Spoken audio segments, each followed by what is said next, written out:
Hey everyone, Thomas from masteringexplained.com here.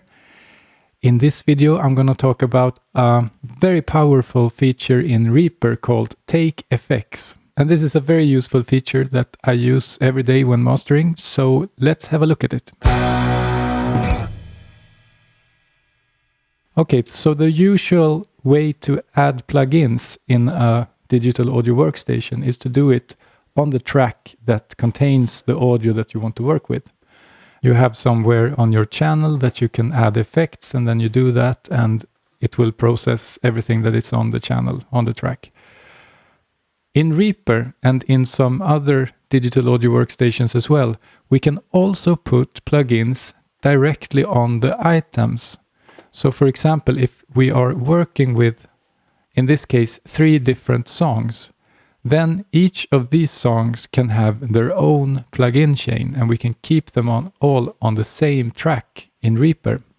And if we want to work with, for example, the first song, then we can open the effect chain for this item and add an equalizer, a limiter, and a compressor, for example. And then we put the limiter last. And then this plugin chain is only applied to this item. So now we can work with this song using these plugins and do whatever we want to make this song sound good. And then when we're done with that, we can go over to the next song, and then we can either add new plugins on this song, maybe this song needs some other processing, or we can just drag the plugins from the previous song onto this one. And then we will get the same settings as on that song. And for some albums, for example, we can work with one song and set the processing for that song, and then use that processing for the rest of the songs as well, at least as a starting point for the rest of the songs. So we don't need to reset everything between the songs. We can use the work we did on the first song, for example. By doing this, we can then move on and work with the third song. Maybe we use the same settings for that one, but we can of course use different settings in these different songs. So if we, for example, do something drastic, just to show this is in this song, and then we use this one to do something else, and then we have that one and do a completely different thing. Then we will have these different settings for each song. And working in this way is extremely productive when mastering, because then we can very quickly work through an album and make a sort of draft with the settings. And then we can go back and forth between the songs and make whatever adjustments we need to do. So we can work quite quickly and keep everything fresh while working.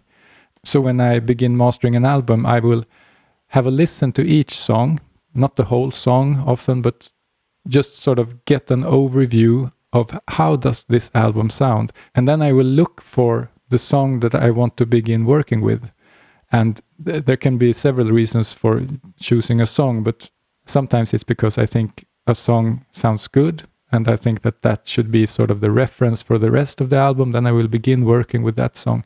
But however I work, I can start anywhere in the project. I can begin working on the last song, and I can set the EQ and compression and everything for that song.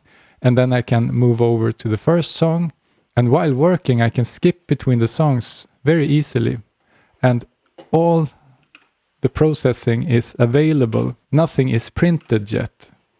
We have all the options open while working. So if I feel that one song needs a bit of tweak in the context of the album, maybe it's a bit too bright, then I can easily go in and fix that, because none of these settings are printed yet. And it's also possible to, for example, automate things. So if I have let's say I have a bass boost, then we have access to pretty much all of the automation possibilities in Reaper as well. So for example, if I want to automate the gain of this band, then I can make sure that this is the last parameter I touch, and then I go to parameters, and then we see last touch, this band 2 gain, and I can choose show media item take envelope. Bump. Then we will get an envelope within this item. So I can then shift click to create some new points. And then I want to lift this section here.